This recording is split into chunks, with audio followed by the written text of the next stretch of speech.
Assalamualaikum warahmatullahi wabarakatuh.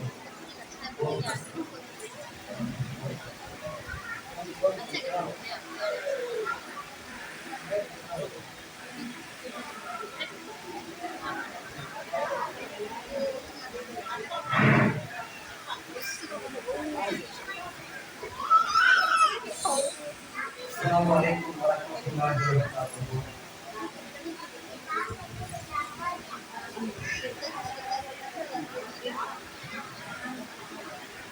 நீங்க பேசுறீங்களா? நீங்க பேசுறதா நான் கேட்கிறேன். நான் பேசுறதா நீங்க போறதா கேளுங்க. யாரா ஒருத்தர் பேசுறாவா நம்ம சொல்ல ஒரு விஷயம் புரியும். சரியா? நிறைய தியானம் செஞ்சு உட்கார்ந்து இருக்கிறீங்க. கிட்டத்தட்ட அசர்ல இருந்து உட்கார்ந்து இருக்கிறீங்க அப்படின்னு சொன்னா ரொம்ப பெரிய விஷயம். அதே நேரத்துல பெண்கள் ஒருத்தருக்கு ஒருத்தர் பேசாம உட்கார்ந்து இருக்கிறது அதை விட பெரிய விஷயம். அதனால இறுதி உரை ஏற்கனவே 2 பேர் பேசியிருப்பாங்க. இன்ஷால்லா இறுதி உரை நம்ம முடிஞ்ச அளவுக்கு சுலபமா முடிச்சுக்கலாம். இன்ஷால்லா கொஞ்சம் கவனத்தோடு கேளுங்க. கேட்கக்கூடிய விஷயங்களை நம்முடைய வாழ்க்கையில நடைமுறைப்படுத்துவாங்க சொல்லப்படுது. இன்ஷால்லா கூடுதல் கவனத்தோடு இந்த உரையை கேளுங்க. இன்னல் அல்ஹம்துலில்லாஹ். பின்னாடி கேக்குதா? எல்லாருக்கும் கேக்குதா?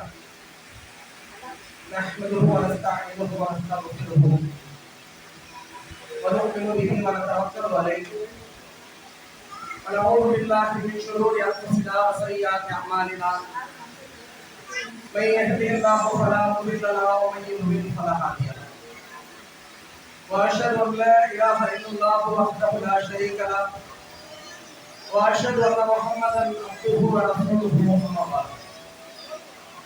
يا أيها الناس اتقوا ربكم الذي خلقكم من نفس واحدة يا أيها الذين آمنوا اتقوا الله حق تقاته ولا تموتن إلا وأنتم مسلمون يا أيها الذين آمنوا اتقوا الله وقولوا قولا سديدا يصلح لكم أعمالكم ويغفر لكم ذنوبكم ومن يطع الله ورسوله فقد فاز فوزا عظيما فإن أصدق الحديث كتاب الله وحسن الحديث حديث محمد صلى الله عليه وسلم وشر الأمور محدثاتها وكل محدثة بدعة وكل بدعة ضلالة وكل ضلالة في النار. أما بعد. புகழ் அனைத்தும் நம்மை எல்லாம் படைத்து பரிபாலித்துக் கொண்டிருக்கக்கூடிய ஏக இறைவன் அல்லாஹ் ஒருவனுக்கே உரித்தாகட்டும். அல்லாஹ்வுடைய சாந்தியும் சமாதானமும் நம் உயிரினும் மேலான உத்தம தூதர் நபிகள் நாயகம் ஸல்லல்லாஹு அலைஹி வஸல்லம் அவர்கள் மீதும் அவர்களை பின்பற்றி வாழ்ந்த சத்திய சஹாபாக்கள் மீதும் சஹாபிய பெண்மணிகள் மீதும் இந்த இஸ்லாமிய மார்க்கத்தை அதன் உண்மையான வடிவத்திலே எடுக்கக்கூடிய அனைவரின் மீதும் குறிப்பாக இங்கே குழுவிற்கக்கூடிய நம் அனைவரின் மீதும் என்றென்றும் நின்று நடக்குமாக. கண்ணியத்திற்குரிய எல்லாம் வல்ல அல்லாஹ் ஜல்ல ஷானஹு தஆலாவின் தமிழ்நாடு தௌஹீத் ஜமாத் வேலூர் மாவட்டம் பழந்தோட்டை சார்பாக இந்த பெண்கள் இஸ்திமா நிகழ்ச்சி ஏற்பாடு செய்யப்பட்டிருக்கிறது. இந்த நிகழ்ச்சியில தியாகச்சுடர் சஹாபிய பெண்கள் என்கின்ற ஒரு தலைப்பு இதற்கு கொடுக்கப்பட்டிருக்கிறது. பொதுவாகவே இந்த பெண்களையும் தியாகத்தையும் பிரிச்சு பார்க்க முடியாது. தியாகம் என்றால் பெண்கள், பெண்கள் என்றாலே தியாகம் தான். இது ரெண்டுமே ஒருத்தர் பிரிச்சு பார்க்கிறாருன்னு சொன்னால் அவர் சரியாக பெண்களை புரிந்து கொள்ளவில்லை என்று நம்மால் சொல்லிவிட முடியும். ஏன் இந்த இடத்துல சுட்டி காட்டுவது தெரியுமா? தியாகச்சுடர் சஹாபிய பெண்கள் என்ற ஒரு தலைப்பு இங்க கொடுத்திருக்காங்க அப்படின்னு சொன்னா, தியாகத்தை பத்தி ஏன் பெண்கள் கிட்ட நம்ம பேசணும்? பெண்கள் தான் நிறைய தியாகம் வாழ்க்கையை செஞ்சுட்டாங்க இருக்கிறாங்க. ஒவ்வொரு பெண்ணும் தன்னுடைய வாழ்க்கையில ஏன் ஆண்களை விட அதிகமா தியாகம் செய்யறாங்களா இல்லையா? மறுக்க முடியுமா? இது யாராவது இல்லைன்னு சொல்ல முடியுமா? நானும் ஒரு ஆண் தான். ஆணுடைய அந்த தியாகம் என்பது பெண்களுடைய தியாகத்தோடு ஒப்பிட்டு பார்க்கும்போது ஒண்ணுமே கிடையாது. நம்ம சொல்லலாம், நான் நாள் முழுவதும் உழைக்கிறேன், காசு பணத்தை சம்பாதிக்கிறேன், குடும்பத்துக்காக செலவு செய்யறேன், 8 மணி நேரம் நின்று வேலை பார்க்கிறேன், மூட்டை தூக்குறேன், வண்டி இழுக்கிறேன், வெயில்ல கஷ்டப்படுறேன், எது வேணுமானாலும் சொல்லலாம். ஆனால் இது போன்ற எல்லா தியாகங்களையும் ஒன்று சேர்த்து பெண்களுடைய ஒரு தியாகத்தோடு ஒப்பிட்டு சொல்ல முடியுமா? உதாரணத்திற்கு சொல்வதா, ஒரு பெண் கர்ப்பமாகி கருவை சுமந்து அதை பெற்றெடுக்கிறார, அதுக்கு நிகரான ஒரு தியாகம் உலகத்தில் சொல்ல முடியுமா? முடியவே முடியாது. ஒரு பெண் கருவுற்று ஒரு குழந்தையை பெற்றெடுக்கிறான்னு சொன்னா அதை எப்படி சொல்லுவாங்க தெரியுமா? மரணத்தினுடைய வாசலை தொட்டு விட்டு வருகிறார் என்று சொல்லுவாங்க. மௌத்துக்கு நெருக்கமா போயிட்டு வர்றாங்க. அது போல ஒரு தியாகம் ஆண் கூட செய்யறது. ஆண்கள் என்ன வேணாலும் சொல்லலாம். இந்த தியாகத்துல ஆண்களுக்கு என்ன பங்களிப்பு இருக்கா? 10 மாசம் நீங்க சுமந்துறீங்களே அந்த கருவை, உங்களுடைய கணவர் எவ்வளவு பாசத்தோடு உங்ககிட்ட இருப்பாரு. ஏமா நீ ஒரு 5 மாசம் சுமந்துக்க, நான் ஒரு மீறி ஒரு 4 மாசம் சுமந்துக்க சொல்ல முடியுமா? அப்படி சொல்றாருன்னு வச்சுக்குவோமே, பாசத்துடைய உச்சத்துக்கு போய் சொல்றாருன்னு வச்சுக்குவோம், கொடுக்க முடியுமா? அதுக்கு அந்த வாய்ப்பு இருக்கா? அவர் பெண்களை பொறுத்தவரையில உச்சகட்ட தியாகம் என்றால் கருவை சுமக்கிறதுதான். அந்த கருவை பிள்ளையை பெற்றெடுப்பதுதான். அதற்கு நிகரான ஒரு தியாகத்தை ஆண்கள் கூட செய்ய. அதே போல திருமணத்தின் பெயரால் உங்களுக்கு திருமணம் ஆயிடுச்சுன்னு வைங்களா, இங்க எத்தனை பேர் திருமணம் ஆதரவுல இருக்கிறீங்க, ஆகாரமா இருக்கிறீங்க. நீங்கள் திருமணம் ஆதரவா இருந்தா அம்மா வீடு ஒரு ஊர்ல இருக்கும், கணவருடைய வீடு மாமியார் வீடு இன்னொரு ஊர்ல இருக்கும். போயிருக்கீங்களா இல்லையா? ஆண்கள் கூட போறது இல்லையாங்க. திருமணமாய் அதே அம்மா கூட தான் இருக்கலாம், அதே சகோதரி கூட தான் இருக்கலாம். நீங்க என்ன செய்றீங்க? கல்யாணமாகி மாமியார் வீட்டுக்கு போறீங்க. சில நேரத்துல மாமியார் வீடு வேலூருக்குள்ளவே இருக்கும், பிரச்சனை இல்லை. சில நேரத்துல சித்தூர்ல இருக்கும், சில நேரத்துல பெங்களூர்ல இருக்கும், சில நேரத்துல பீகார்ல கூட இருக்கா இல்லையா? அது போல ஒரு தியாகத்தை நீங்க செய்றீங்களா இல்லையா? 18-20 வருஷம் பெற்றெடுத்து உங்களை வளர்த்து ஆளாக்கிய அந்த தாயை விட்டு நீங்க பிரிகிறீங்களா இல்லையா?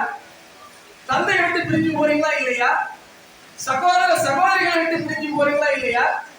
சொந்த வீட்டை விட்டு பிரிஞ்சு போறீங்களா இல்லையா? சொந்த ஊரை விட்டு பிரிஞ்சு போறீங்களா இல்லையா? நீங்க எந்த தெருவில் விளையாடினீங்களோ அந்த தெருவை விட்டு பிரிஞ்சு போறீங்களா இல்லையா? இது போல ஒரு தியாகம் ஆண்கள் செய்ய முடியுமாங்க? ஆண்களுக்கு இந்த வாய்ப்பு இல்லை. அப்படி இருந்தாலும் கூட ஆண்கள் செய்வாங்களா? ரொம்ப கஷ்டம். ஒருத்தர் ஒரு மாப்பிள்ளை வீட்டோட போயிட்டு அது ஒரு கேவலமா நினைக்கிறாங்க இல்லையா? நான் வீட்டோட மாப்பிள்ளையா கேவலமா பார்க்க இல்லையா? இருக்கா இல்லையா? பெண்களை பொறுத்தவரை எப்படி கருவை சுமக்கக்கூடிய ஒரு தியாகத்தை ஆண்கள் செய்ய முடியாதோ அது போல 18 வருஷம் 20 வருஷம் தன்னுடைய குடும்பத்தோடு இருந்த அந்த வாழ்க்கையை ஒட்டுமொத்தமாக மறந்துவிட்டு இன்னொருவருடைய வீட்டுல போய் இன்னொருவரை கணவராக ஏற்றுக்கொண்டு இன்னொருவரை மாமியாராக ஏற்றுக்கொண்டு அவர்களோடு நெருங்கி பழகி அவர்கள் தான் வாழ்க்கை என்று வாழக்கூடிய ஒரு வாழ்க்கை வாழ்க்கைகளா இல்லையா? இதுக்கு நிகரான ஒரு தியாகத்தை சொல்ல முடியுமா? நிறைய சொல்லலாம். உங்களுடைய அந்த கருவை சுமக்கக்கூடிய விஷயமாக இருந்தாலும் சரி, திருமணத்தின் பெயரால் நீங்கள் செய்யக்கூடிய தியாகமாக இருந்தாலும் சரி, ஏன் வகை வகையா சமைப்பீங்க, வீட்டுல வகை வகையா சமைச்சு வந்தீங்க, கணவருக்கு எடுத்து போட்டுருவீங்க, பிள்ளை கேட்டாருன்னா அந்த பிள்ளைக்கு எடுத்து போட்டுருவீங்க, கடைசியா மீறி ஆனத மிச்சமானதை நீங்க எடுத்து சாப்பிடுவீங்க. என்னைக்காவது கவலைப்பட்டிருக்கீங்களா? என்னைக்காவது உங்களுக்கு கோபம் வந்திருக்கா? என் பிள்ளை நிறைய சாப்பிட்டாரு எனக்கு வைக்கலையே, கோபப்பட்டுருக்கீங்களா? என் வீட்டுக்காரர் எல்லாத்தையும் சாப்பிட்டுட்டாரு எனக்கு கொஞ்சம் கூட வைக்கலையே, என்னைக்காவது கோபம் வந்திருக்கா உங்களுக்கு? இது தியாகமா இல்லையாங்க? மறுக்க முடியுமா? இது தியாகம் இல்லைன்னு சொல்ல முடியுமா? அப்ப சாப்பாட்டுல, சொந்த உறவுகள் விஷயத்துல, சொந்த உடல்நிலை விஷயத்துல எப்பேற்பட்ட தியாகங்களை பெண்கள் செய்கிறார்கள். தியாக சுடர்களாக ஒவ்வொரு காலகட்டத்திலும் பெண்கள் வாழ்ந்து கொண்டிருக்கிறார்கள். அப்படிப்பட்ட பெண்களுக்கு மத்தியில நீங்க தியாகத்தை பத்தி பேசுங்க, சஹாபிய பெண்களுடைய தியாகத்தை பத்தி சொல்லுங்க என்று சொல்வதற்கு என்ன காரணம்? அது தெரியுமா இல்லையா? தலைப்பு கொடுத்துட்டாங்க, தியாகத்தை பத்தி சொல்லுங்கன்னு சொல்லிட்டாங்க. ஆல்ரெடி பெண்கள் தியாகம் செஞ்சுட்டாங்க இருக்கிறாங்க. பிறகு ஏன் இந்த தலைப்பு தரப்பட வேண்டும்? பிறகு ஏன் இந்த தலைப்புக்கு இங்க என்ன வேலை? பெண்களுக்கு மத்தியில் தியாகத்தை பத்தி சொல்ல வேண்டிய அவசியம் என்ன வந்துச்சு என்று பார்த்தால் அதிகமான பெண்கள், ஏன் 99% பெண்கள் தியாகம் செய்கிறார்கள், மாற்று கருத்து இல்ல. நிறைய விஷயத்தை இழக்கிறீங்க, மாற்று கருத்து இல்ல. மரணத்தினுடைய வாசலை தொட்டு விட்டு வருகிறீர்கள், மாற்று கருத்து இல்ல. இந்த தியாகங்கள் எல்லாம் உலக விஷயத்திற்காக செய்றீங்களே, மறுமைக்காக தியாகம் செய்றீங்களா என்ற ஒரு கேள்வியை முன்வைப்பதற்கு தான் இந்த தலைப்பு. நீங்க ஒரு பிள்ளையை பெற்றெடுக்கிறீங்க, அது எனக்கு என்ன நோக்கத்துக்காக பெற்றெடுக்கிறீங்க? எனக்கு ஒரு வாரிசு வேணும், என் பேரை சொல்றதுக்கு ஒரு வாரிசு வேணும், நான் தாய் என்ற அந்தஸ்தை அடைவதற்கு எனக்கு ஒரு பிள்ளை வேணும், அதான் நோக்கம். அதே போல நீங்க சமைச்ச சாப்பாடுலாம் கணவருக்கு பிள்ளைக்கு எடுத்து போறீங்க, அவங்க நல்லா இருந்தா நம்மள நல்லா பார்த்துக்குவாங்க, அந்த மனநிலை தானே. அதே போல சொந்த ஊரை விட்டு திருமணத்தின் பேரால் நீங்க போறீங்க, என்ன காரணம்? உலகத்துல நல்ல வாழ்க்கை எனக்கு கிடைக்கணும், நல்ல கணவர் எனக்கு கிடைக்கணும், நல்ல மாமியார் எனக்கு கிடைக்கணும், அதை நம்பிதானே போறீங்க. இது போன்ற நீங்கள் செய்யக்கூடிய எந்த தியாகத்தை எடுத்து பார்த்தாலும் அதற்கான நோக்கம் என்ன இருக்கு? உலகத்துக்காக நீங்க செய்றீங்க. அப்படிப்பட்ட உலகத்துக்காக நீங்க நிறைய இழக்கிறீங்களே, இஸ்லாத்திற்காக என்ன இழந்திருக்கிறீங்க? மறுமைக்காக நீங்க என்ன இழந்திருக்கிறீங்க? மறுமைக்காக நீங்கள் என்ன தியாகம் செஞ்சிருக்கிறீங்க என்று கேட்பதற்காகத்தான் இந்த ஒரு தலைப்பு இங்கே தரப்பட்டிருக்கிறது. இந்த தலைப்புல நம்ம என்ன பார்க்க இருக்கிறோம்? நாம் இங்கே இத்தனை பேர் கூடி இருக்கிறோம், இத்தனை நூற்றுக்கணக்கான பெண்கள் இங்கே கூடி இருக்கிறோம். ஒவ்வொருவருமே இந்த தலைப்பில் நான் சொல்லக்கூடிய ஒவ்வொரு தகவலையும் எடுத்துக்கொண்டு நான் இந்த தீனுக்காக, இந்த இஸ்லாத்துக்காக ஏதாவது செஞ்சிருக்கிறேனா, ஏதாவது ஒரு துருப்பு எடுத்து போட்டிருக்கிறேனா, என் மூலமாக யாருக்காவது நான் இஸ்லாத்தை சொல்லி இருக்கிறேனா, எந்த அளவில் நான் இஸ்லாத்துல சரியா இருக்கிறேனா என்று நான் சொல்லக்கூடிய ஒவ்வொரு விஷயத்திலிருந்து நீங்க முன்பாக என் தெரியுமா? அல்லாஹ் ரப்பல் ஆலமீன் ஒட்டுமொத்த மூமின்களுக்கும் ஒரு 2 பெண்களை உதாரணமாக நமக்கு சொல்றோம். ஒட்டுமொத்த மூமின்கள், அல்லாஹ்வை நம்புறவங்க தான் மூமின்கள். ஆண்களும் சரி பெண்களும் சரி, அல்லாஹ் நம்பினாதான் மூமின். ஆண்களுக்கும் பெண்களுக்கும் சேர்த்து அல்லாஹ் என்ன செய்யறார்? இந்த 2 பெண்ணு மாதிரி நீ இருக்கிறோம். பெண்கள் தான் உதாரணமே. ஆண்களுக்கும் சேர்த்து அல்லாஹ் சொல்லக்கூடிய விஷயம் என்ன? இந்த 2 பெண்ணை பாரு, இந்த 2 லேடிஸ பாரு, அவங்கள மாதிரி நீ இருந்தா நீதான் மூமின், நீதான் அல்லாஹ்வின் மீது நம்பிக்கை கொண்ட மூமின் என்று 2 பெண்களை பத்தி அல்லாஹ் பேசுறார். அந்த 2 பெண்ணுடைய பேர் யாருக்காவது தெரியுமா? மரியம் அலைஹிஸ்ஸலாம், ஆசியா, ஆசியா கதீஜா, வேற யாராவது? ஆயிஷா ரலியல்லாஹு, மரியம் அலைஹிஸ்ஸலாம். லைனா சொன்னா ஏதாவது ஒன்று ஓகே ஆயிடும், அப்படிதானே? இந்த எக்ஸாம்பிள் எல்லாம் கேள்வி கேட்டு கீழே 4 ஆன்சர் கொடுத்துருப்பாங்க, பதில் தெரியல, ஒன்றுக்கு ஏன் டிக் பண்ணுவோம், இன்னொருக்கு பி, இன்னொருக்கு சி, இன்னொருக்கு டி, ஏதாவது ஒன்று ஓகே ஆயிடும். அப்படியா?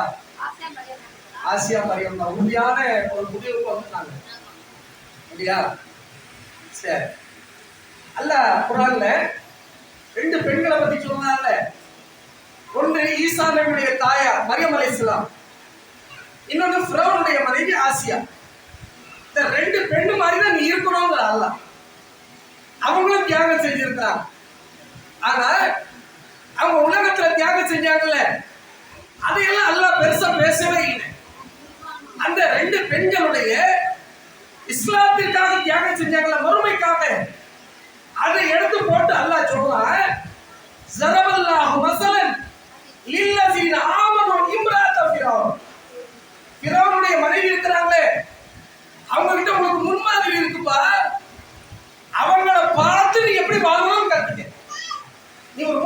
ஏத்துக்கலையா? நீ அல்லாஹ்வை நம்புறியா? அல்லாஹ்வை ஏத்துக்கிட்ட முஸ்லிமா நீ? லா இலாஹ இல்லல்லாஹ்ங்கற உண்மை நம்புறியா?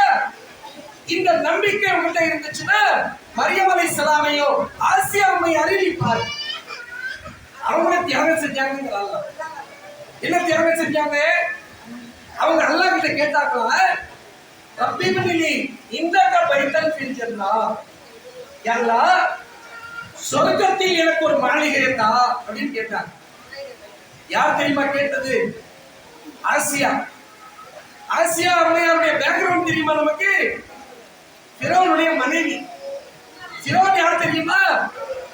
ராஜா, அந்த நாட்டுக்கே ராஜா.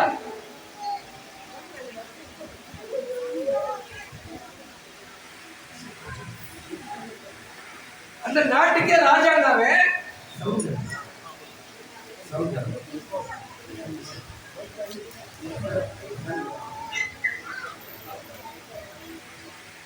அந்த நாட்டுக்கே ராஜா ஃபிரௌன். ஃபிரௌனுடைய மனைவி ஆசியா. ராஜானா ராணி தானே இவங்க. பங்களால தானே இருப்பாங்க, மாளிகையில தானே இருப்பாங்க. ஆனா அவங்க கேட்டாங்க, அல்லாஹ் இந்த மாளிகை எனக்கு வேண்டாம், சொர்க்கத்தில் எனக்கு ஒரு மாளிகை தான் கேட்டாங்க. கேட்டுட்டு அவங்க சொன்னாங்க, வனச்சினி மின் ஃபிரௌன வ அமலிஹி வனச்சினி மினல் கௌமி ஸாலிமீன். அல்லாஹ் இந்த ஃபிரௌனிடமிருந்தும் ஃபிரௌனுடைய கூட்டத்தாரிடமிருந்தும் என்னை காப்பாத்துன்னு கேட்டாங்க. ஏன் அப்படின்னு கேட்டாங்க தெரியுமா? ஃபிரௌன் வந்து கடவுள்னு சொன்ன, நான் தான் கடவுள்னு சொன்னவன். அந்த ரப்புக்கும் ஆலா, நான் தான் பெரிய அல்லாஹ் அப்படின்னு சொன்ன அவனை தான் ஏத்துக்கணும் மனைவியை நிர்பந்தப்படுத்தினான். ஆசியா அம்மையார் சொன்னாங்க, நீ மனுஷன், நீ கடவுள் இல்லை. என்னையும் உன்னையும் படைச்சவன் கடவுள், என்னையும் உன்னையும் படைச்சவன் அல்லாஹ் அப்படின்னு கணவனையும் அல்லாஹ் ஏத்துக்கல இல்லை. அதுக்காக அவன் அடிச்சான், துன்புறுத்தினான். அதுக்காக அந்த துன்புறுத்தலுக்கு ஆளாகி ஒட்டுமொத்த சொகுசு வாழ்க்கையை அவங்க இழந்தாங்கல்ல. அப்பதான் அவங்க கேட்கிறாங்க, அல்லாஹ் உலகத்துல நான் மாளிகையில தான் இருக்கிறேன், மாளிகை இருக்கு வேணாம், சொர்க்கத்துல நீ ஒரு மாளிகை தான். உலகத்துல நான் கஷ்டப்பட்டாலும் பிரச்சனை இல்லை, மறுமையில சொகுசான இன்பமான வாழ்க்கையில் இப்படி அல்லான்னு கேட்டாங்களே, அதுல உனக்கு முன்மாதிரி இருக்குன்றாங்க. எவ்வளவு பெரிய தியாகம் பாத்தீங்களா? இஸ்லாத்திற்காக நம்ம அடி வாங்கி இருக்கிறோமா? எங்கேயாவது லா இலாஹ இல்லல்லாஹ் சொல்றதுக்காக நம்ம யார்கிட்ட அடி வாங்கி இருக்கிறோமா? கணவர் அடிச்சிருக்கிறாரா? பெத்த தகப்பனார் அடிச்சிருக்கிறாங்களா? லா இலாஹ இல்லல்லாஹ் ஏற்றுக்கொண்டு சொல்லியிருக்கிறாங்களா? யாரும் சொல்லல. இஸ்லாத்திற்காக நம்ம அடி வாங்கல, இஸ்லாத்திற்காக நம்ம எந்த திட்டம் வாங்கல, இஸ்லாத்திற்காக வீட்டை விட்டு நம்ம துரத்தப்படல. ஆசியா துரத்தப்பட்டாங்க, ஃபிரௌனுடைய மனைவி கொடுமைப்படுத்தப்பட்டாங்க. ஆனால் அவர்கள் இந்த இஸ்லாத்தை இழக்கவில்லை. மறுமையில சொர்க்கம் வேணும்னு விரும்புறாங்க, அதற்காக அல்லாஹ்விடத்தில் பிரார்த்தனை செய்யறாங்க. அப்படிங்கறத நம்ம பார்க்கிறோம்.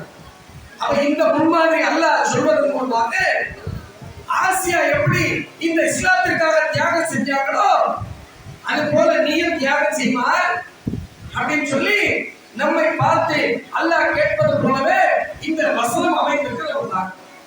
அப்ப என்ன முடிவு நம்ம வரணும்? இத்தனை நாள் நான் வாழ்ந்திருக்கிறேன், இஸ்லாத்திற்காக நான் எதுவும் செய்யலை.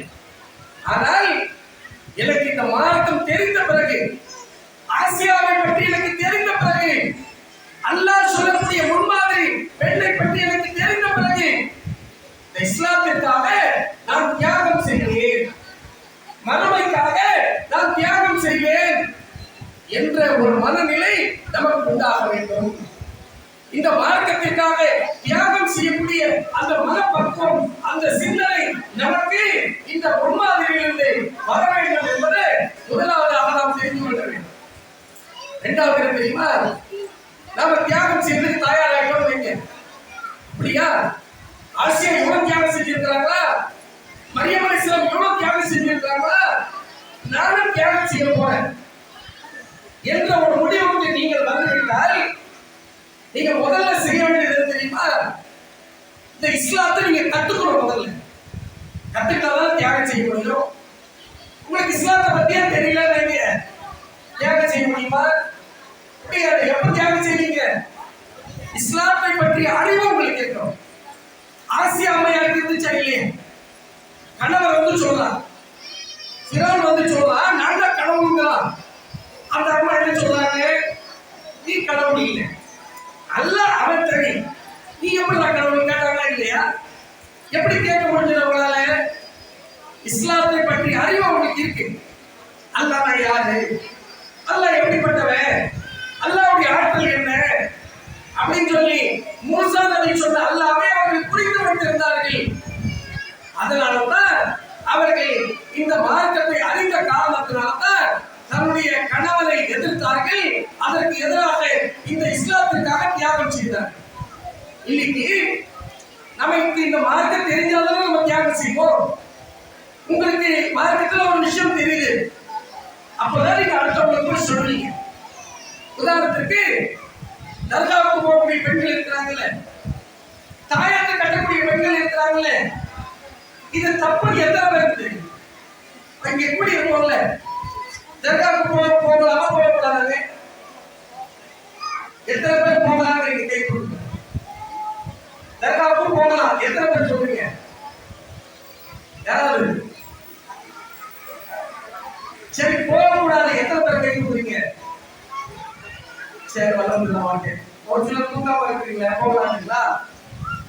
அப்படி இல்லைல்ல, நான் கை வழியாலும் தூக்காம இல்லை, அது எங்க சேர்க்கிறீங்களா? சரி, தாயத்தை கட்டலாமா? தாயத்தை கட்டலாம்னு ஒரு கை கொடுக்குறேன். தாயத்தை கட்டக்கூடாதுன்னு ஒரு கை கொடுக்குறேன். சரி, ரபியுல் ஒரு மாசம் வருதுல்ல, இந்த மாசத்துல மௌனம் சொல்லுவாங்க. மௌனம் ஓதான்னு ஒரு கை கொடுக்குறேன். சரி, ஓதக்கூடாதுன்னு ஒரு கை கொடுக்குறேன். சரி, பெரும்பாலுமே ஒரு நல்ல முன்மாதிரி. எல்லாமே ஒரு 100% எதை செய்யணும் எதை செய்யக்கூடாதுங்கிற ஒரு சிந்தனை மார்க்கத்தை பற்றி அறிவு உங்களுக்கு இருக்கு. அப்படி இருந்தா மற்ற பெண்கள், நீங்கள் சந்திக்கக்கூடிய பெண்கள் தர்காவுக்கு போவாங்கல்ல, அவங்களுக்கு நீங்க போய் தப்புன்னு சொல்லணும். நீங்கள் சந்திக்கக்கூடிய பெண்கள் தாயத்தை கட்டிட்டு இருப்பாங்கல்ல, அது தப்புன்னு சொல்லணும். சில பெண்கள் மௌனம் ஓதுவாங்கல்ல, அது தப்புன்னு நீங்க போய் சொல்லணும். சொன்னா உங்களை வந்து ஆமா உணவா தேடிட்டு இருக்கேன்னு சொல்லுவாங்களா? என்ன செய்வாங்க? வீட்டுல உட்காந்து டீ போட்டு தரேன்னு சொல்லுவாங்களா? அக்கா பிரியாணி சாப்பிட்டு வான்னு சொல்லுவாங்களா? என்ன சொல்லுவாங்க? என்ன சொல்லுவாங்க? இனிமே என் வீட்டுக்கே வராது, வீட்டு வாசலே இருக்காது சொல்லுவாங்களா இல்லையா?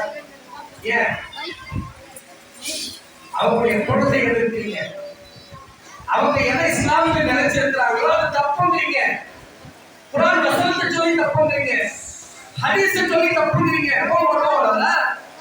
ஷைத்தான் அவங்களை வழிகெடுத்து வச்சிருக்காங்க. நீங்க நேரம் கூட்டம் வந்துருவாங்களா? அது வரதுக்கு லேட் ஆகும். அதனால அவங்களுக்கு உங்கள் மீது கோபப்படுவார்கள். அந்த ஃப்ரெண்ட்ஷிப் கட் ஆகும்.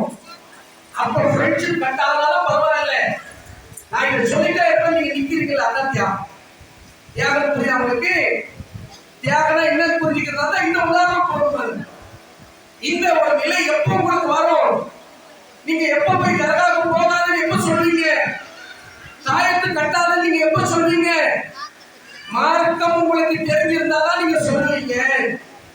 உங்களுக்கு மார்க்கத்தை பத்தி அறிவு இல்லைன்னு நினைக்கிறேன், நீங்களும் தர்காவுக்கு போயிருவீங்க. இதாங்க போயிட்டு இருந்த காலத்துல இங்க உள்ள பல பெண்கள் தாயத்தை கட்டிட்டு இல்ல, இங்க உள்ள பல பெண்கள் கடந்த காலத்துல தர்காவுக்கு போயிருப்பீங்கல்ல. ஏன் பண்ணீங்க? தப்புன்னு தெரியல, தப்புன்னு தெரியாதனால செஞ்சீங்க. எப்ப உங்களுக்கு குர்ஆன் ஹதீஸுடைய கல்வி வந்துவிட்டதோ அதை நீங்கள் விட்டுவிட்டீர்கள். என்ன பார்க்கிறோம் தெரியுமா?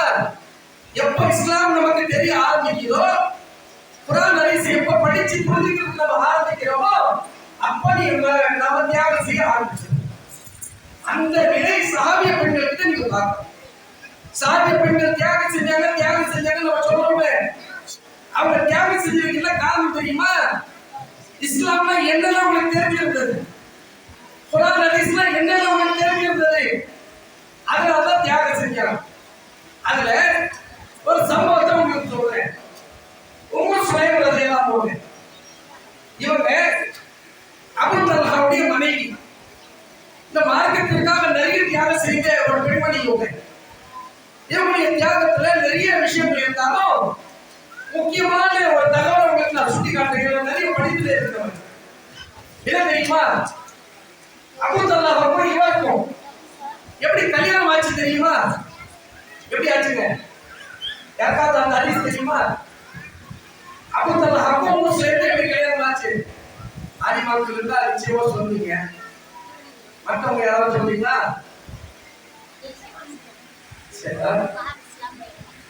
யாருக்காவது தெரியுமா?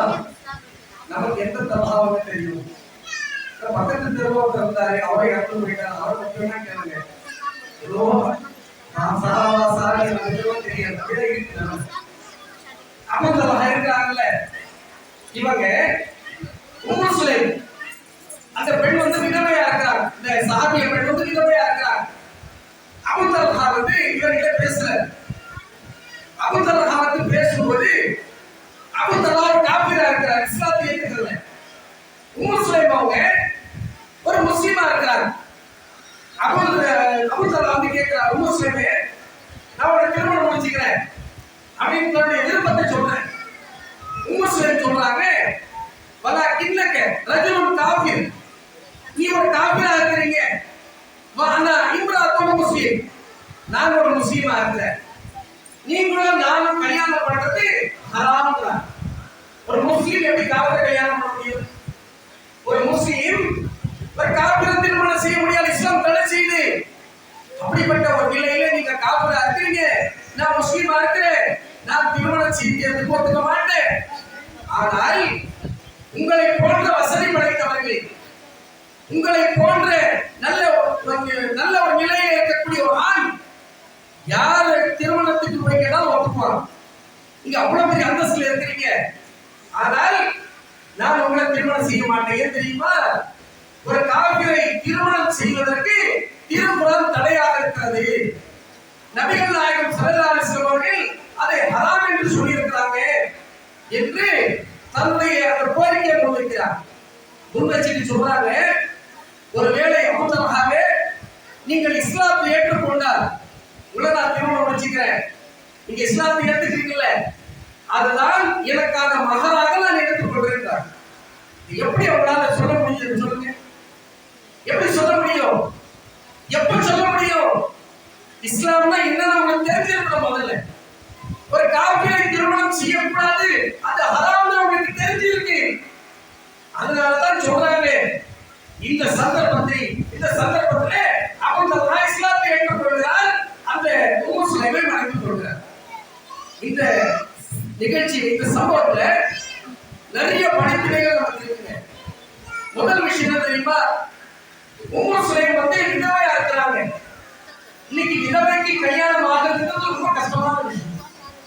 ஆனா ஒரு விதவைய பெண் கேட்டு வராரு, அந்த அம்மா மறுக்கிறாங்க, இல்ல இஸ்லாத்துக்கு வெளியே போய் நான் இந்த காரியத்தை செய்ய மாட்டேன், நீ இஸ்லாத்துக்குள்ளவா நான் திருமணம் முடிச்சுக்கிறேன். எவ்வளவு பெரிய தியாகம்! ஒரு விதவையாக இருந்தும் கூட நீ எனக்கு கிடைக்கலனாலும் பரவாயில்ல, இஸ்லாத்தை நான் இழக்க மாட்டேன், அல்லாஹ்வுக்கு எதிராக நான் போக மாட்டேன் சொன்னாங்களா இல்லையா? இன்னைக்கு எத்தனை பெண்கள் திருமண விஷயத்தை சிந்திச்சு பாருங்க. ஒவ்வொரு பெண்ணுமே திருமண வயதை அடைந்து விட்டால் திருமணத்தை சந்திக்கிறீங்க. இந்த சபையில திருமணம் ஆகாத பெண்கள் இருக்கிறீங்க, திருமணம் ஆகாத உறவுகள் இருக்கிறீங்கல்ல. எத்தனை திருமணங்கள் கொள்கை ரீதியாக நடத்தப்படுகிறது, எத்தனை திருமணங்கள் தௌஹீத் அடிப்படையில் நடத்தப்படுகிறது சிந்திச்சு பாருங்க. ஒரு காலத்துல தௌஹீத்ல திருமணமா பொண்ணு கொடுங்க வாங்கிய அர்த்தத்துல கேட்க மாட்டான், எந்த சீர்வரிசையும் கேட்க மாட்டான் அப்படிங்கிற ஒரு மனதில் இருந்துச்சு. ஒவ்வொரு மாப்பிள்ளைய போய் அந்த பெண்ணை தேடலாம், அவதியில பெண் கிடைக்காதா அப்படின்னு இயங்குறாங்க. இன்னைக்கு என்ன நிலைமை தெரியுமா? நாங்கள் சொந்தத்துக்குள்ளவே கொடுத்துருவோம், சொந்தத்திலேயே கொடுத்துறாங்களாம். சரி, சொந்தத்திலேயே கொடுக்குறீங்களா உங்க பொண்ணு? மாப்பிள்ளை தௌஹீதா, இஸ்லாத்தை பத்தி அவருக்கு தெரியுமா? ஷிர்க் இல்லாம தர்காவுக்கு போகாம அவர் இருக்கிறாரா? தாயாரை கட்டாம மாப்பிள்ளை இருக்கிறாரா? இல்லங்க, தர்காவுக்கு போயிட்டா இருக்கிறாரு. பொண்ணு எப்படிங்க? சொந்தத்திலேயே பொண்ணு எடுத்துக்கிறாங்க. மாப்பிள்ளைக்கு சொல்லுது சொந்தத்திலேயே பொண்ணு எடுத்துக்கிறாங்க. எப்படிங்க பொண்ணு எப்படிங்க? தாயத்தை மட்டும்தான் கட்டுது, தரகாப்பால் போகுது. சொல்றாங்களா இல்லையா? திருமணத்தின் பெயரால் தர்காவாதிகளுக்கும் தாயத்தை கட்டக்கூடியவர்களுக்கும் மௌனம் ஓதக்கூடியவர்களுக்கும் நம்முடைய பெண்ணையோ நம்முடைய மகனையோ கொடுக்கிறோமா இல்லையாங்க? இந்த மார்க்கத்தில் அனுமதிக்கப்பட்டதா? இந்த மார்க்கத்தில் ஹராம் இல்லையா? ஹராமுக்கு தானே. ஒரு இணை கற்பிக்கக்கூடிய ஆணை நீங்கள் திருமணம் முடிக்காதீர்கள், இணை கற்பிக்கக்கூடிய பெண்களை நீங்கள் திருமணம் முடிக்காதீர்கள் என்று அல்லாஹ் சொல்றார். நாம் என்ன செய்யணும்? உறவுகளை விட்டு கொடுக்க முடியுமா? என் அக்கா பையனுக்கே கொடுத்துடலான்னு இருக்கிறேன். அவன் தர்காவுக்கு போனாலும் கொஞ்சம் கொஞ்சமா திருத்திக்குவான். நான் என் அக்கா பொண்ணையே கட்டலான்னு இருக்கிறேன். அக்கா பொண்ணு தாயத்தை கட்டுதப்பா, நான் கூப்பிட்டு திருத்திக்க. என் மனைவியாக்கி என் வீட்டுல கொண்டு வந்து வச்சு கொஞ்சம் கொஞ்சமா நான் திருத்திக்கிறேன். எப்படி திருத்தினீங்க? நபிமார்களுக்கு முடியலையே. அல்லாஹ் ரப்பல் ஆலமீன் தரவல்லாஹு வஸலல் இல்லஸீன கஃபரு, காபிர்களுக்கு முன்னுதாரணமாக ரெண்டு பெண்கள் அல்லாஹ் சொல்றான். நூஹ் அலைஹிஸ்ஸலாமுடைய மனைவி, நூஹ் அலைஹிஸ்ஸலாமுடைய மனைவி, அவங்க ரெண்டு பேருமே நபிமார்களுடைய மனைவியாக இருந்தும் கூட காபிர்களை அந்த அந்தஸ்துல இருக்காங்க. இஸ்லாத்துக்கு வரல. நபிமார்களுக்கு முடியலையே, நபிமார்கள் தங்களுடைய மனைவியை திருத்த முடியலையே. நீ எப்படி அக்கா படம் திருத்துவ? நீ எப்படி மாமா படம் திருத்துவ? நீ எப்படி கட்டி வந்து மாத்துவ அப்படின்னு வந்தால அதற்கு நபிமார்கள் சக்தி பெறாத போது உங்களுக்கு மட்டும் எங்கிட்ட அந்த ஆற்றல் வந்துச்சு. உங்களால முடியாதுங்கிறதா நீங்க உணரக்கூடிய நேரத்துல முஸ்லிம் அவங்க எப்படி ஹராம் நீ காபிரா இருக்கிற உன்னை நான் கட்ட மாட்டேன்னு சொன்னாங்களோ அது போல ஒரு தியாகத்தை நீங்களும் செய்யணும். தௌஹீதுல மாப்பிள்ளை கிடைக்கிறதுக்கு லேட்டு தான் ஆகும், நான் ஒத்துக்கிறேன். தௌஹீதுல பெண்கள் கிடைக்கிறதுக்கு லேட் ஆகும், மாற்றுக்கிறது இல்லை. ஆனாலும் லேட்டாக ஆனாலும் அல்லாஹ்வுடைய உதவி கிடைக்கும். ஷிர்கான ஒரு இடத்துல போய் மாட்ட மாட்டீங்க. தாயத்து கட்டக்கூடியவனுக்கு மனைவியா நீங்க மாற மாட்டீங்க. தர்கால விழுந்து கிடந்தாலே அவனுக்கு மனைவியா போகக்கூடிய ஒரு நிலை உங்களுக்கு வராது. அல்லாஹ்வுடைய உதவியோடு தௌஹீத் மாப்பிள்ளைகள் கிடைப்பாங்க. எப்ப கிடைப்பாங்க? பொறுமையா இருக்கணும்.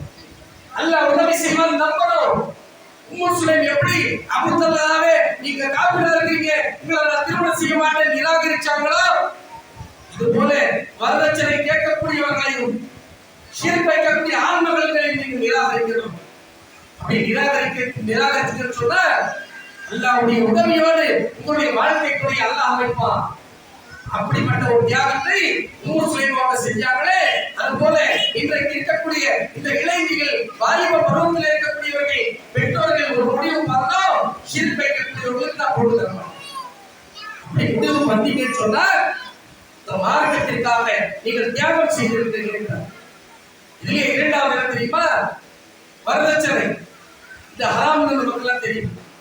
எப்படி ஷிர்க் என்பது மார்க்கத்தில் ஹராமோ அது போல பெண் வீட்டாரிடமிருந்து வரதட்சணை வாங்குறது இன்றைக்கு மார்க்கத்தில் ஹராம். அன்னைக்கு அந்த காலத்திலேயே மார்க்கத்தில் ஹராம். ஆனால் இன்றைக்கு வரதட்சணை வாங்கி நடத்தப்படக்கூடிய திருமணத்துல நாம போய் கலந்துக்கிறோம். அந்த சபைக்கு போகாதேங்கிற அல்லாஹ் சொல்றார், வகத் நஸல அலைக்கும் ஃபில் கிதாப், இந்த வேதத்தில் உங்களுக்கு நான் சொல்லி இருக்கிறேன் என்ன தெரியுமா?